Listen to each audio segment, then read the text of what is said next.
homeless person is not concerned with the location of shelter, they're concerned with its very existence.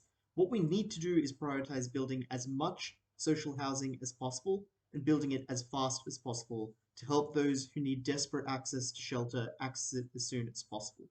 Two arguments in this speech. Firstly, why we're able to build much more public housing and much faster, and then secondly, on why we're able to provide a better quality of public housing. Let's start with the question of why we're able to provide more and faster public housing, noting that this is by far the most important issue in the debate. There are four reasons why we are better on this front. The first thing is that land costs are a huge input into the cost of producing public housing. That is for the reason that the vast majority of the cost of housing is in fact the land. It is a scarce resource, whereas construction materials tend to be substantially cheaper. And because of the nature of public housing, where you often build high density and vertically, the cost of land is what is the primary, it tends to scale far more than other inputs. Secondly, though, it's zoning and permitting. We're able to build in areas that allow us to build as tall as possible, allowing us to get the most bang out of any one particular piece of land. But we're also able to ensure that we're able to build in places where other services are integrated, where noise won't be a concern, where the facilities that might be necessary to ensure that public housing succeeds already exist, so we don't need to replicate those particular efforts. Whereas building in the richest areas possible is likely to mean buying the most expensive potential land and being limited by, for example, substantial density requirements or only being able to build to 1 to 2 stories, whereas otherwise we could build 20, 30, or 40. Thirdly, we're able to build much faster. That's because when you build in cheap areas, you can build in places where, for example, the infrastructure to commence work already exists, where, for example, there are no limits on the hours of construction, where, for example, it's very easy to get equipment in or out, rather than places in richer suburbs where often those things are substantially harder, but also where there tends to be far more restrictions on, for example, the hours of operation of construction or the speed at which things can proceed. But finally, and most importantly, there are likely to be far fewer objections to the construction of public housing when we build on our side in the places that are cheapest or most amenable to the construction of public housing, rather than attempting to build it in the richest parts of the city. Why is that? Firstly, it's for reasons of incentive.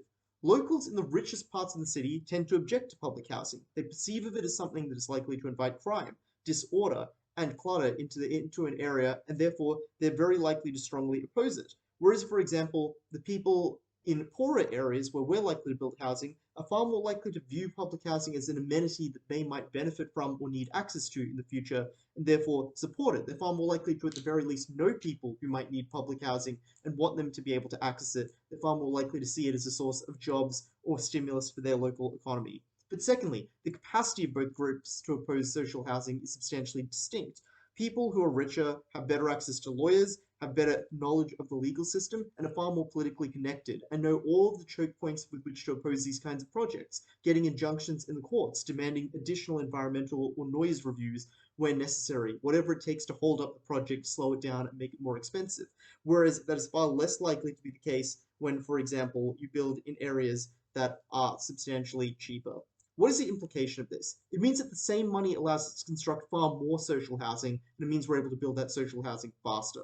That matters. One, we're able to get far more people off the street and into shelter, which is an immediate improvement in their quality of life. But secondly, it's also often a necessary step for other forms of treatment. For example, without access to housing, it's much harder to get access to a job, which requires something like a permanent address, or access to things like shower facilities or a safe place to put your clothes and other belongings. But also, it's far harder to treat people for things like addiction when they don't have a safe place where they can go or a house that provides them stability. But also, doing it faster is important because it means we get people off the streets sooner, before, for example, their condition worsens and deteriorates, before they're forced to lose their job as a result of their homelessness. That is why we must win the debate, because we just help far more people. But we also help people with a better quality of social housing. Affirmative wants to contend that it's useful to put social housing in richer areas because it provides access to jobs and better services. But this ignores the reality of what it is that people in social housing need. Firstly, we'd point out that just because we're building in poorer areas doesn't mean that we have to build in areas that are disconnected from important facilities or infrastructure. We can build in areas that are cheap but connected to train lines, for example, Blacktown, Cabramatta, or Lakemba, all of which are relatively cheaper parts of Sydney, which allow very high density construction, but which are all on train lines, are easily connected to CBDs like Parramatta, and have things like hospitals, jobs, and plenty of other services that might be relevant to people in those instances. But secondly, we would note that By contrast, rich areas often are far worse connected to public transport. Think about, for example, the eastern suburbs, the northern beaches, St. Ives, or Gladesville, as richer suburbs which have almost no public transport connections and therefore are likely to be much less accessible to people who are far less likely to have access to a car or most need things like public transport.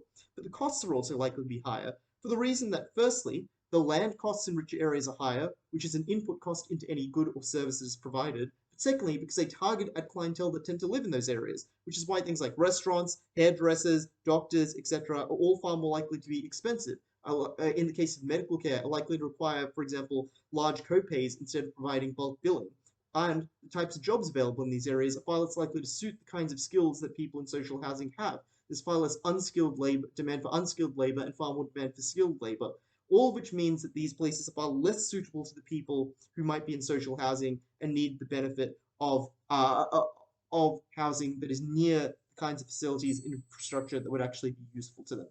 At the end of this debate, in the words of Vladimir Lenin, quantity has a quality of its own. We're able to build far more housing. That was what was most important in the debate because it meant we helped far more people. But it was also likely that each individual person was helped far more on our side of the house, where they got the benefit of a house that was in an area they could afford, that was closer to their family and community, that meant that they weren't isolated, were able to access the important services they needed to get back on their feet. For all those reasons, proud to oppose.